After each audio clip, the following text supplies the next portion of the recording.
Hello, good morning, dear students. Myself, Dr. Ashish Garg, Associate Professor in Chemistry, SET, R. N. Ruia, Government College, Ramgarh Shekhawati, district Sikar, Rajasthan. बच्चों,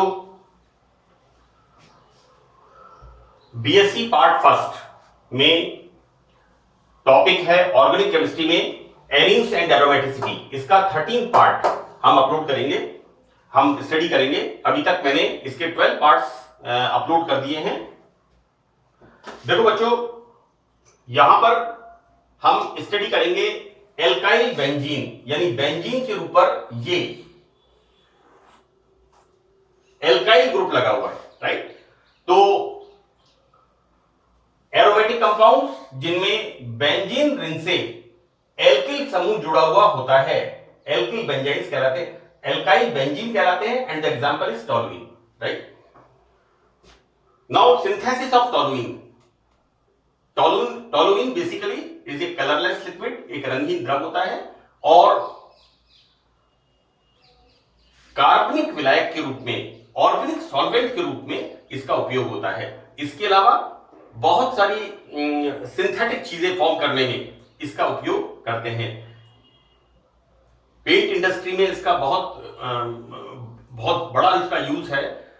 इसके अलावा polishes form करने में, शू polishes वगैरह में, बहुत सारी चीजों में इसका उपयोग होता है। यहां पर हम जब टोलुइन का सिंथेसिस करते हैं तो पहला इसमें है फ्रॉम एरोमेटिक कार्बोक्सिलिक एसिड। बच्चों बेसिकली देखो, ये तो होता है, this is the benzoic acid, और यहां पर अगर हम CH3 लगाते हैं तो ये बन गया TOLU, toluic. This is the toluic acid, right. This is the toluic acid, right. अब यहां पर हम इसको ले रहे हैं सोडियम सॉल्ट, तो ये हो गया toluate. This is the ortho sodium बेटा। इसमें मेन जो ग्रुप होगा वो होगा कार्बोक्सिलिक एसिड, तो this is the ortho sodium toluate. इसका हम कर रहे हैं decarboxylation, removal of carbon dioxide by using soda lime. यहां पर we are using this NaOH plus CO। तो सोडा लाइम क्या करता है, इसमें से CO2 को एब्जॉर्ब कर लेता है, तो यहां पर फॉर्मेशन ऑफ दिस टोलुइन, यहां पर Na2CO3, इससे Na2CO3 फॉर्मेशन हो जाएगा and formation of this toluene, right. So the process is decarboxylation, विकार्बोक्सिलीकरण। यहां कार्बन डाइऑक्साइड गैस बाहर निकलती है। Next from phenol. बच्चों ये बड़ी कॉमन रिएक्शन है इसकी, कि फिनोल की सब जिंक के साथ रिएक्शन होती है, तो क्या होता है, फिनोल को जिंक के साथ गर्म करते हैं तो ZNO बाहर निकलता है और बेंजीन बनती है। यहां पर हम काम में ले रहे हैं, दिस इज ऑर्थोक्रिसोल, राइट। मैंने इसी के अंदर आपको एग्जांपल बताया था, जाइलिन, 2 मिथाइल ग्रुप लगे हुए हैं, ऑर्थोजाइलिन, मेटाजाइलिन, पैराजाइलिन। यहां पर दिस इज ऑर्थोक्रिसोल, राइट। इसका हम क्या करते हैं, reaction with zinc, then removal of ZNO and formation of this toluene. So simple reaction. यहां पर ये ऑक्सीजन यहां बाहर निकलती है, इसको हम हीट करते हैं जिंक के साथ फिनोल को, तो ऑर्थोक्रिसोल से बनता है toluene, clear. In the third reaction from Friedel-craft alkylation, मैंने इसको बहुत डिटेल में आपको बताया है। फ्रीडेल-क्राफ्ट एल्काइलेशन, यहां पर हम रिएक्शन करा रहे हैं CH3Br की, right. So what we are taking here, CH3Br AlBr3। यहां पर क्या बनेगा, heterolytic fission, formation of this and formation of this carbonium ion. Because ये रिएक्शन कैसी है, electrophilic substitution reaction, formation of AlBr4 minus, और ये बनेगा CH3 प्लस, और ये CH3 प्लस इस बेंजीन से इलेक्ट्रोफिलिक अटैक करेगा और फॉर्मेशन होगा टोलुइन का। बच्चों फ्रीडेल-क्राफ्ट रिएक्शन मैंने इसी चैप्टर के अंदर बहुत डिटेल में आपको समझाई है, बेंजीन की, फ्रीडेल-क्राफ्ट, और उसके अंदर इसका फॉर्मेशन भी विद मैकेनिज्म मैंने बताया है। लेकिन फिर भी यहां पर मैंने इसको सॉरी नॉट लाइक दिस, यहां पर फिर भी मैंने इस रिएक्शन को लिखा है जिससे आपको आइडिया रहे कि from aromatic carboxylic acids, from phenols, from Friedel-Crafts reaction. Now next is Wurtz-Fitting reaction, right? It's alkanes में आप बच्चों पढ़ते हैं आप लोग, फॉर्मेशन ऑफ एल्केन या सिंथेसिस ऑफ एल्केन में हम Wurtz-Fitting रिएक्शन के बारे में पढ़ते हैं। तो यहां हम क्या देखते हैं, फिनाइल ब्रोमाइड की रिएक्शन सोडियम मेटल के साथ with alkyl bromide, here removal of 2NaBr and this, ये बच्चों रिएक्शन होती है एनाहाइड्रस कंडीशन में, in the presence of ether, we are using ether, so the removal of 2NaBr and formation of this hydrocarbon, this is the toluene, right? Now our next reaction, number 5th is the from Grignard reagent, right? We are using here phenyl magnesium bromide, right? Now phenyl, this is the, like this,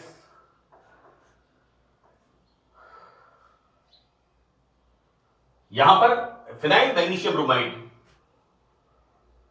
react with haloalkane, this is methyl bromide in the ether, then formation of this is the formation of toluene, right?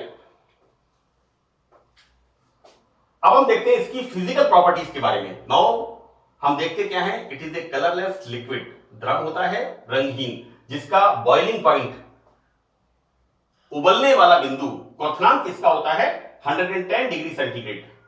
Now about the chemical reactions, chemical reactions में सबसे पहले side chain में substitution, ये वाला जो side chain है 12th part के अंदर या 11th पार्ट के अंदर मैंने साइड चेन में सब्स्टिट्यूशन को काफी डिटेल में बताया है कि किस तरह से फ्री रेडिकल रिएक्शन मैकेनिज्म से यह अभिक्रिया होती है। यहां पर टोलुइन को बॉइल करके सनलाइट की प्रेजेंस में, see this is the sunlight की प्रेजेंस में हम Cl2 गैस पास करते हैं, तो यहां पर इस CH3 पर जो हाइड्रोजन होता है वो हाइड्रोजन एक एक करके रिप्लेस होता जाता है, राइट? एंड यहां पर ये Cl से रिप्लेस होता जाता है हाइड्रोजन। तो क्या होता है यहां पर बच्चों, इसको हम ऐसे लिख देते हैं like this, this is alpha, this is alpha, this is alpha, right? Now एक एक करके यहां पर क्या हुआ, रिमूवल ऑफ वन हाइड्रोजन, और क्या आ गया Cl। Now next again chlorination in the presence of sunlight, इसे गर्म करते हैं, one hydrogen is replaced by Cl, formation of this, again chlorination in the presence of sunlight, इसको गर्म करते हैं, then formation of CCl3, right? तो this is the product. यहां पर जो साइड चेन होती है उसके अल्फा हाइड्रोजन सारे रिप्लेस हो जाते हैं। यहां पर बच्चों मैंने एक लाइन लिखी है, इस जगह पर यहां लिखा है कि साइड चेन में एक से अधिक कार्बन होने पर, देखो बेटा यहां पर यदि ये पोजीशन है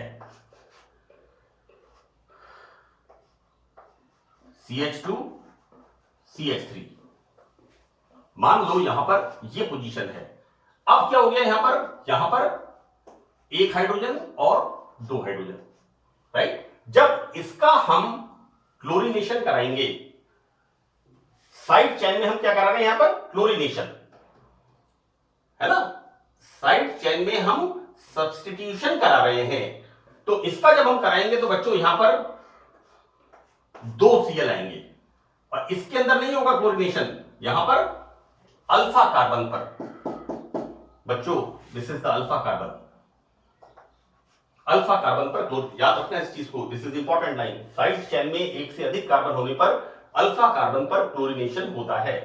so it's clear. Now next is the nitration. देखो बेटा कौन सा ग्रुप लगा हुआ है CH3, हमने इसको डायरेक्टिंग इफेक्ट्स में, एक्टिवेटिंग एंड डीएक्टिवेटिंग इफेक्ट्स के अंदर, है ना, सक्रियणकारी एवं विसक्रियणकारी प्रभाव, इसके अलावा सब्स्टिट्यूएंट का डायरेक्टिंग इफेक्ट कि बेंजीन रिंग के ऊपर पहले से अगर कोई प्रतिस्थापी उपस्थित है तो वो आने वाले इलेक्ट्रोफाइल को किस प्रकार प्रभावित करता है, तो इसका इफेक्ट कैसा है this is the plus I inductive effect, और प्लस आई इंडक्टिव इफेक्ट होने से क्या होगा, this is ortho and para directing, right. तो यहां पर जब हम नाइट्रेशन कराते हैं तो नाइट्रेशन कहां पर होगा, ortho and para, right. Further nitration इसका होगा तो यहां पर पैरा पोजीशन पर होगा और यहां पर इसके ऑर्थो पोजीशन पर होगा, clear. And further more nitration, हम जब इसे और रिएक्शन को गर्म करेंगे, काफी टाइम तक इसको हम बॉईल करेंगे, then formation of this is the 1 2 3, this is the 1 2 3 4 5 and 6, right? This is the 2,4,6 trinitrotoluene. This is TNT and it is explosive. अभी बेरूत में जो धमाका हुआ था, that is due to ammonium nitrate, है ना। बहुत लार्ज क्वांटिटी में अमोनियम नाइट्रेट को एक कंसाइनमेंट था, उसको जमा किया हुआ था, और उसमें whatever the reaction is, either temperature or mixing of water or whatever the reason, but there is a huge blast, मतलब इट्स अ ड्रेस्टिक ब्लास्ट। उसका जो मतलब देख करके लगता था लाइक जैसे कि कोई एटम बम गिरा हुआ वहां पर, इतना ज्यादा साउंड वेव्स का, और you know that was a बहुत ही मतलब भयंकर धमाका था। तो यहां पर this TNT we use as a explosive, trinitrotoluene, right. ये रिएक्शन बहुत important, this is very very important. अक्सर पूछते हैं निम्न का संश्लेषण कैसे करोगे, है ना, उसमें पूछते हैं टीएनटी, ट्राइनाइट्रोटोलुएन, राइट। कुछ नहीं करना बच्चों, simple, we are using toluene, toluene is ortho para directing using concentrate sulphuric acid and nitric acid, nitrating mixture. इसके बारे में भी मैंने नाइट्रेशन में आपको बहुत अच्छी तरह बताया है इसी चैप्टर के अंदर। Ortho nitrotoluene, this is para nitrotoluene, this is para nitrotoluene. Now further formation of this and further more nitration, हम इसे और टाइम तक रखेंगे, then formation of this TNT. This is trinitrotoluene, right? And the last reaction, the oxidation reaction. बच्चों ऑक्सीकरण, right. यहां पर देखो, यहां पर जब हम ऑक्सीकरण कराते हैं इसका एल्कलाइन KMnO4 से, राइट, तो ये वाला जो ग्रुप होता है मिथाइल ग्रुप, ये कार्बोक्सिलिक एसिड में ऑक्सीडाइज होता है। ये मैंने आपको रिएक्शन, जब साइड चेन की रिएक्शंस मैंने स्टार्ट की थी कि बेंजीन में साइड चेन की रिएक्शंस, तो वहां पर मैंने बहुत सारे ग्रुप लिए थे। एक लिया था CH3 ग्रुप, एक लिया था C2H5 ग्रुप, एक लिया था CH double bond CH2 vinyl group, एक लिया था वहां पर CHO ग्रुप, और एक लिया था वहां पर CH2OH। कोई भी यहां पर ग्रुप लगा हुआ होता है और हम ऑक्सीडेशन कराते हैं तो ये ऑक्सीडाइज होकर के बनाता है carboxylic acid, right. Now this is the very very important reaction. Remember this is the Adart reaction. This is the name reaction, है ना। ये बच्चों बहुत इंपॉर्टेंट रिएक्शन है, इसका ध्यान रखना। छोटी सी रिएक्शन है, 1 नंबर की रिएक्शन है, अक्सर पूछते हैं इसे। TNT, Adart reaction, formation of benzaldehyde. ये आपने 12th क्लास में पढ़ी है आपने, बेंजल्डिहाइड के सिंथेसिस में क्या करते हैं, from this is the chromyl chloride CrO2 Cl2, toluene chromyl chloride के साथ रिएक्शन करती है। देखो बेटा, toluene dot CrO2 Cl2, this is the formation of adduct, है ना, it's called simple salt, this is the formation of adduct. I am repeating this, यहां पर कोई रिएक्शन नहीं हुई है, जुड़ गए आपस में से।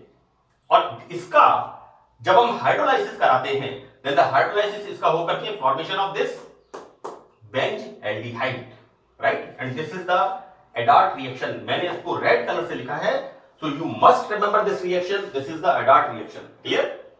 So that's all in this topic. बाकी का हम अभी 1-2 इसके और ऑडियो वीडियोस बनेंगे। So anyway, thank you.